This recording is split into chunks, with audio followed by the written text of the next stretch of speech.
Jo Gilbert is a poet who uses Scots as well as English to communicate her ideas, and an Aberdonian who uses Scots as well as English to communicate with her friends, colleagues and family. I think using Doric is a little bit rebellious. I suppose I was looking at other performance poets and you know, they've all kind of got, some of them have got a thing.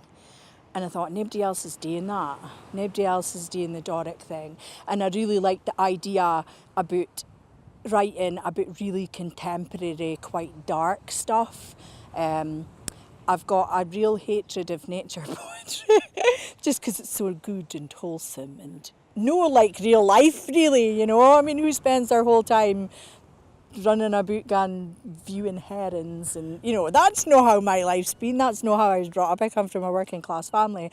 So I think there is a bit of rebellion in there where I wanted to ruffle some feathers. I think Doric is a medium for the future, but we need to start doing something about it now. It is still a living language, it's nae dying out, but the majority of folk that speak it are aller. I think the Shire are doing quite a lot in terms of education, that they're making it part of their curriculum, and there's wee bits happening now in the city as well.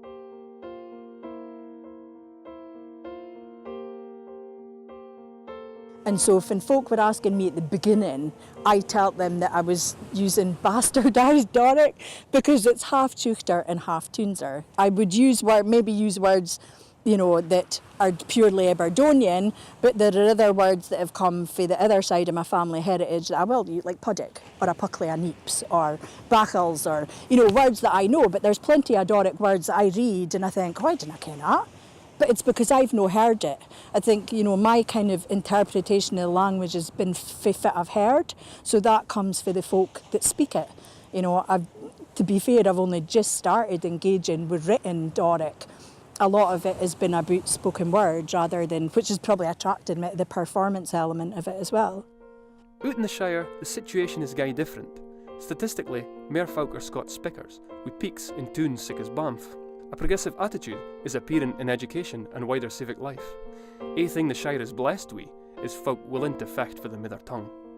Top-down initiatives, such as the SQA Scots Language Award, the North East Scots Language Board, schools around the North East teaching Scots, and Aberdeenshire Council's Scots Language Policy are helping gie North East Scots the status it needs. But there can be resistance to official intervention, as well as negative impacts. Well, I was brought up outside Portsoy, so out in the country. I was a country loon, so it was kind of brought up around that kind of Doric speaking tongue. But where I was told, well, Mum, Dad spoke Doric, Granny, Granda, especially Granda, he spoke Doric kind of thing. But it was when you get out the door to go to school, I had to change back to your English tongue, so to say, kind of thing. But round about the house, it was just you would be using your Doric phrases and stuff like that. And when you went up to Granny's for your lunch or your supper or whatever, it'd be the same. So it's fine. It's fine to get to speak it at home, but when you go to school, it was kind of frowned upon almost. In terms of the younger speakers in Buckie now, are they approaching the dialect in a different way, or are they learning it like I learned it at home? I think for sure they are learning it at home. We know a language, that's for you learn it, in the home in the first few years of life. And it's nae different with a dialect. And this idea that, oh, you might learn it in school with somebody telling you the rules of it, actually it's something that comes much, much more naturally to you. So when you're in the home, your mum's nae saying to you, well, in standard Scottish English we say out, but in Buckie you can say oot. They're nae telling you those things, they're nae teaching you the rules, just like you learn the rules of the verb to be in French, je suis, tu es. They're nae teaching you like that. It comes very, very naturally to us.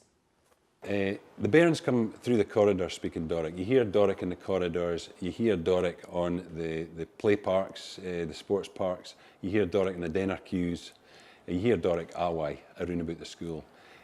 My estimation is roughly between 50 and 60% of folk are Doric speakers and probably will be speaking Doric at home. I would say that it's starting to pick up now because folk are realising that it's being accepted, or winding round my thing. I would say that the speaking in the Doric of the young folk nowadays is starting to become more common because of the new awards and everything like that. Everybody's realising that they can actually get something out of it, rather than just getting a clout out of the lug kind of thing for speaking it. But no, it's definitely becoming more popular now, especially with texting. Obviously, technology's taking over, and I would definitely say that if you read some of the texts around about here, it is mainly in Doric kind of thing, without folk even kenning it, that they're doing it. We've been teaching Scots here for about 4 years. We've been doing the SQA award, as well as teaching it to junior bairns as part of their Scottish Studies first year. The SQA award, it's seen about 15-20 awards that the SQA have brought in, apart from the Highers and National, slightly different, to try and pick up on broader achievement through the school, give bairns an opportunity to study other things and to get points as well towards their qualifications. We've had about 70 kids through the Scots Language Award from 2014. Started with 7 bairns and we've moved on to classes of about 20. So 70 through it, plus we've had about 1,000 bairns engaging with Scots language throughout their schooling. First and second year we have Scottish Studies and we have a unit on Doric as well. The consensus seems to be that the only way for it is to make sure that North East Scots is healthy at the grassroots, being learnt at home and in the community.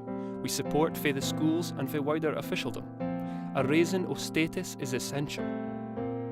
In Shetland, there's been for decades now a big movement towards the dialect. They have dialect groups, it's taught in schools, etc. What's happening in Shetland? Certainly in Lerwick. Whew, it's wipeout.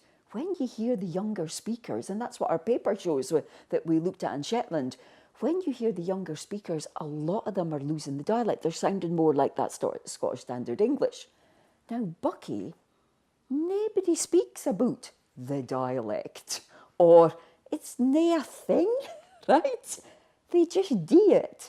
And when you look, yeah, there are changes. The younger speakers are not saying fecht and nach, they're saying fight and right. But the younger speakers 100% of the time are saying fit far fan and that book's there, etc. So it's a really interesting thing of we think there's a tension between fit comes for the grassroots and how that works and what comes with, because here we're really talking about, the question you're asking is top-down pressures, how does that work? And I'm not quite sure. I'm really not quite sure. And what I really am not so keen on doing is me as an academic going and telling folk that they should do. I'm not sure that works, right? And I'm not sure it's the right thing to do. Here at the Elphinstone Institute, we support the learning of North East Scots across a wide age range, from bairnhood to retirement and beyond, but mair needs doing. We'll give the last word for now to Professor Robert Millar of Aberdeen Varsity. In the 2011 census, we were told that 1.5 million people spoke Scots. This is probably something of an understatement. It possibly is 2 million, although it would be very difficult to prove this. The reason I say this is because it's almost inevitable on the first time that a question is asked that people will misunderstand what they're being asked about. Undoubtedly, in a country with just a bit over 5 million people living in it, having almost a half of them speaking a language which has practically no official status does make you think, because it's pretty rare in the world to see something like that.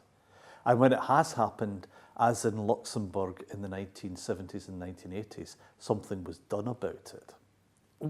When you look at the North East and also other heartlands of Scots like Shetland, you see that the number of people who said they were Scots speakers was close to 50% or higher in the case of Shetland. This tells you something as well. People are very aware of what they speak, and they also consider it to be part of their identity. If that's the case, and I think you have to accept that, then something seriously has to be done about Scots all over Scotland, but particularly here in the northeast, because it would truly be a national tragedy if people's native language was at best ignored and at worst allowed to die. On discussions of Arthurian legend, I've been on occasion guilty of saying that Scots is a once and future language. What I mean by that is that there was a time when Scots was a national language, heading towards language standardisation. It is quite possible to imagine an alternative history where Scotland maintained not only its independence, but its own sense of self culturally, which is probably more important for this.